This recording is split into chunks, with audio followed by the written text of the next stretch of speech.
અમેરિકામાં Nepali influencer બિબેક પેંગનીનું brain કેન્સરથી મોત નીપજ્યું છે. તે અને તેની પત્ની સૃજના ભારતમાં પણ પરફેક્ટ કપલ તરીકે ઘણા ફેમસ હતા અને તેમના રીલ ભારતમાં ઘણા વાયરલ થયા હતા.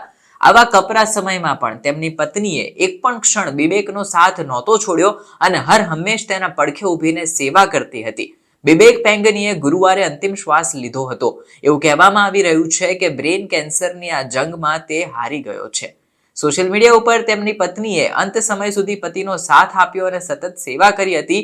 આના કારણે ભારતભરમાં તેની ખૂબ પ્રશંસા થઈ રહી છે. ઇન્ડિયામાં આ કપલ, નેપાળનું આ કપલ ઇન્ડિયામાં એટલું ફેમસ છે કે તમે વાત ન પૂછો. બહુ જ પ્રેમ તેને મળી રહ્યો છે. સોશિયલ મીડિયા ઉપર ચાલી રહેલી ચર્ચાઓ અનુસાર બિબેકનું નિધન અમેરિકામાં થયું હતું. જોકે હજુ સુધી આ અંગે કોઈ સત્તાવાર પુષ્ટિ ત્યાંથી નથી થઈ, પણ એના ઘણા વિડીયો વાયરલ આવ્યા છે જેમાં બિબેકના અંતિમ ક્રિયા સમયના પણ વિડીયો હોવાના કથિત વિડીયો વાયરલ થયા છે.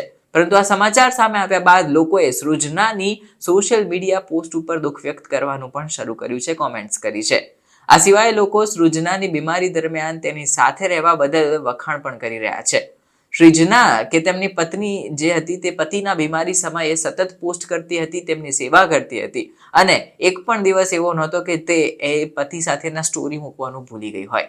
બિબેક જ્યોર્જિયા યુનિવર્સિટીમાં ભૌતિકશાસ્ત્ર અને ખગોળશાસ્ત્રમાં PhD નો એક સ્ટુડન્ટ હતો. 2022માં તેને સ્ટેજ 3 બ્રેન કેન્સર ગ્લિયોમા હોવાનું નિદાન થયું હતું અને પછી આ ક્યુટ કપલ જે હતું તેના જે સુખી સાંસારિક જીવન હતા એમાં દુઃખનો પહાડ તૂટી પડ્યો હતો. આ બીમારી સામે તે લાંબી લડાઈ બાદ આખરે બિબેક ગુરુવારે દુનિયાને અલવિદા કહી દીધું હતું. તેમના જીવનની આ સફર દરમિયાન સૃજના દરેક સમયે તેમની સાથે ઢાલ બનીને ઊભી હતી. તેણે તેને ઘરેથી હોસ્પિટલ સુધી ટેકો આપ્યો હતો.